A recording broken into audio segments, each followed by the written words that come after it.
Paris Paralympic 2024 खेलों में भारत का शानदार प्रदर्शन जारी है। भारतीय एथलीट्स ने कमाल करते हुए शुक्रवार को एक और स्वर्ण पदक अपने नाम किया। प्रवीण कुमार ने एथलेटिक्स के ऊंची कूदती कौंसत स्पर्धा में स्वर्ण पदक जीता। इस पैरालंपिक में भारत के पदकों की संख्या अब तक 26 पहुंच चुकी है।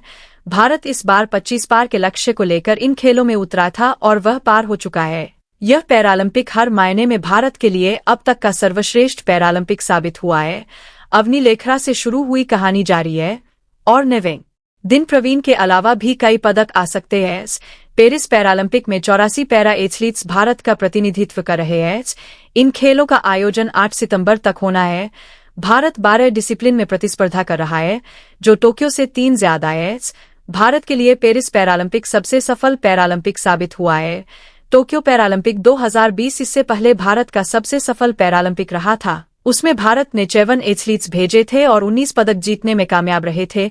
इनमें 5 स्वर्ण, 8 रजत और 6 कांस्य पदक शामिल थे। भारत ने 20 स्वर्ण पदक जीतते ही टोक्यो पैरालंपिक का रिकॉर्ड तोड़ दिया था। अब 6ठा स्वर्ण जीतते ही भारत ने टोक्यो के 5 स्वर्ण के रिकॉर्ड को भी तोड़ दिया। टोक्यो 2020 में भारत का रैंक 24 रहा था, जो कि अब तक का सर्वश्रेष्ठ है। भारत के पास इस उपलब्धि को पीछे छोड़ने का शानदार मौका है। भारत फिलहाल 14वें रैंक पर है और अगर 20 के अंदर समाप्त करता है तो यह अब तक की भारत की सर्वश्रेष्ठ रैंकिंग होगी। पैरालंपिक खेलों की शुरुआत 1960 में रोम पैरालंपिक खेलों से हुई थी। हालांकि भारत ने 1960 और फिर इसके बाद 1961 टोक्यो पैरालंपिक खेलों में हिस्सा नहीं लिया था।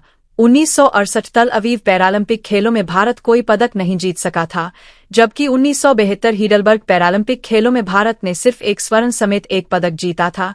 तब भारत का रैंक 25 रहा था। 1976 टोरंटो और 1980 आर्नहेम पैरालंपिक खेलों में भारत ने हिस्सा नहीं लिया था। भारत ने 1984 पैरालंपिक्स में 4 पदक जीते थे और 37वें स्थान पर रहा था। 1988 Seoul, 1992 Barcelona, 1996 Atlanta, 2000 Sydney Paralympics और 2008 बीजिंग पैरालंपिक्स में भारत कोई पदक नहीं जीत सका था।